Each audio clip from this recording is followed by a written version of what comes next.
Hello everyone, my name is Zenitsu and I'm back with another Digimon video. So today I'm going to be covering more BT06 spoilers, and BT06 is definitely looking to be a really interesting set that is kind of rounding out a lot of decks that we already had and giving us some really new interesting tools to be playing around with. So first up, starting with the newest spoiler, we have Makman.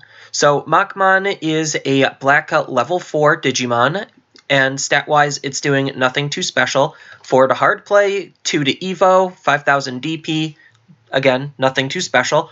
And then on top of all that, it does have the Decoy Black ability. So for those who are unfamiliar with the Decoy ability, it is a new keyword that's being added to the game, and usually it looks like the Decoy ability will be accompanied with a color, but basically what the Decoy ability is doing in a nutshell is it's a replacement effect. So it states that when another one of your Digimon would be deleted, obviously the black specifies that it has to be a black Digimon that's going to be deleted, but when that Digimon is going to be deleted by an opponent's card effect, then you may delete this Digimon to stop the one that initially was being deleted. So this is a pretty interesting ability to be playing around with, just because it is not really a hard counter to a lot of removal effects, considering there's still just a lot of vulnerabilities, but it does help against certain matchups, against certain colors that do play hard removal effects that end up with the Digimon being deleted. So as far as what this card isn't preventing, it's not preventing from being attacked into, it's not preventing bounce, it's not preventing return to the bottom of the deck, and it's not preventing DP reduction. So there's still a whole bunch of ways you could remove the Digimon, but it is stopping the deletion, and that's still pretty decent in its own right. But I do wish it was just a more all-encompassing replacement effect to just sacrifice this one to stop the other one from leaving the field, period. But that might have been a little bit too powerful, but only time will tell to see how good the Decoy ability is going to shape up.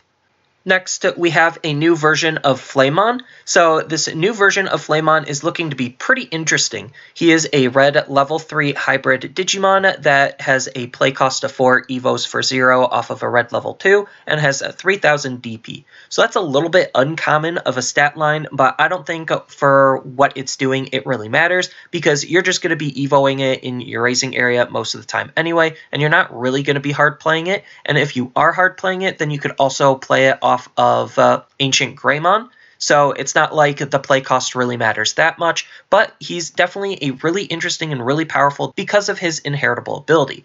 So what his inheritable ability is doing is during your turn, while this Digimon has hybrid or 10 warriors in its type, then it gains the piercing ability. So one of Red's big sub-themes that it likes to be playing around with every now and then is piercing, so that way you could make sure that you're dealing damage onto the opponent, whether they block or not, and it allows you to even want to attack into the opponent's Digimon to then deal the damage that way. So it's definitely a really powerful ability to be playing around with, and to the fact that now we could give our Ancient Greymon deck piercing on top of him already having some really decent ways of gaining extra security tech just makes him that much more threatening, especially since we have the new Agunimon promo that we could be playing around with that allows you to help play Ancient Greymon that much more efficiently.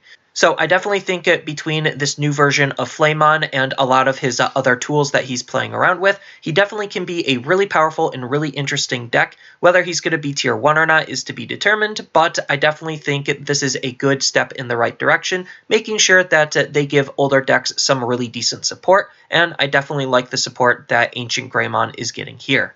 And then the last card that we got over the past couple of days to talk about is going to be a new version of Stabimon.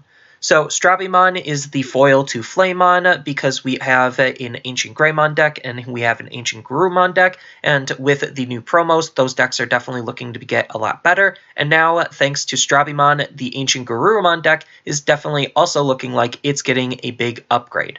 So Stabimon here, stat-wise, is doing the exact same thing as Flameon, except in blue instead of red, and he has a really good inheritable ability of when attacking once per turn. If this Digimon has hybrid or 10 warriors in its type, then you get to gain 1 memory. So blue definitely likes to be playing around with the fact that it can manipulate the memory in various different ways compared to a lot of other colors. So seeing it here isn't necessarily that big of a surprise, but it's definitely nice of an ability to have it because blue also likes to multi-attack. Granted, this does have the once per turn clause, but the fact that we could still just Digivolve and Warp Digivolve all the way up into Ancient Garurumon and then gain the memory back from his attack is still just pretty decent to be thinking about. Or if you're just trying to use this card as a good tempo aggro tool, because it also affects all of the hybrids as well, then you could definitely use it in some really powerful ways to basically act like a Puppetmon on your hybrid Digimon. So I definitely really like the direction that these cards are going, and I definitely like the support that they're giving their respective decks. And I'm definitely excited to see what the rest of the set has to offer, because I really do think supporting a lot of older decks definitely helps keep those decks fresh and keeps them in the meta in some capacity, and I definitely think that's really healthy for this style of game, especially since they're probably not going to be incorporating a rotation. Even though this little thing is a block icon, all of Bandai's previous games haven't really utilized it in any meaningful way, other than just another organization tool for thematic purposes. So I definitely like them playing around with a lot of older decks and giving them some new cards and new life.